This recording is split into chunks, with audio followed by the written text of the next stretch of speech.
अनंत नामांचा हा काला. आता अनंत नामांचा का म्हटलं? बघा, काला या शब्दाचा अर्थ किती मोठा आहे. आपण जर विचार केला तर महाराजांनी याच्यात एक खूप चिंतनात्मक प्रश्न विचारलेला आपल्याला. का आला? काला का आला? आता का आला म्हणजे काय? काय म्हणायचंय महाराजांना? अरे का आला तू इथे? इथे म्हणजे कुठे? या कीर्तनात की या पृथ्वीवर? विचार करण्यासारखी गोष्ट आहे की का आला. नाही तर तुकाराम महाराज म्हटलं ना की हे सर्व भारवाही झाले, असं या भुईला भार बनून राहायचंय का आपल्याला आयुष्यामध्ये? नाही. मग इथे जन्माला आल्याचं काहीतरी सार्थक झालं पाहिजे. काय सार्थक झालं पाहिजे? एखाद्याला विचारलं, अरे का सार्थक झालं नाही? लग्न झालं, बायको राहिली, पोरं झाले, नोकरी झाली, गाडी झाली, बंगला झाला, नातू झाले, अजून काय राहिलंय? झालं जीवनाचं सार्थक? झालं? जीवनाचं सार्थक झालं का? मला सांगा, एवढं केल्याने सार्थक होईल का जीवनाचं? जे व्यक्ती आज हे सगळं करून पार झाले आहे, थोडंसं मागे वळून पाहायचं आपल्या आयुष्याला. खरंच माझ्या जीवनाचं सार्थक झालं का?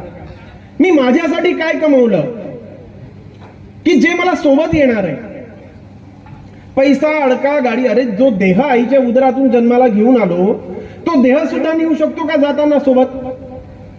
ते तुकाराम महाराजच होते एवढे मोठे श्रेष्ठ की जे सदेह वैकुंठाला गेलेत. आपली तर त्यांच्या चरणांच्या धुळी एवढी सुद्धा पात्रता नाही. मग आईच्या उदरातनं घेऊन आलेला हा देह सुद्धा जर आपण इथून नेऊ शकत नाही तर आणि काय न्यायचं राहिलंय?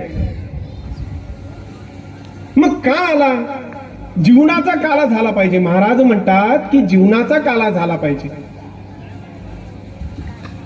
मग का आलो आपण इथे?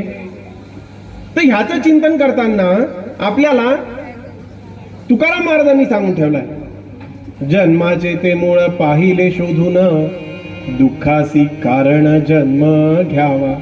या कलियुगामध्ये महाराजांनी सुखासी कारण जन्म घ्यावा असं का नाही म्हटलं?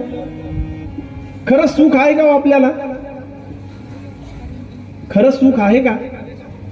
प्रत्येकाला काही ना काही दुःख आहे. प्रत्येकाला काही ना काही दुःख आहे. जगी सर्व सुखी असा कोण आहे, विचारी मना तुझी शोधून पाहे. रामदास स्वामींनी फार सुंदर सांगितलेलं आहे. कोण आहे सुखी या जगामध्ये? कोणीच नाही.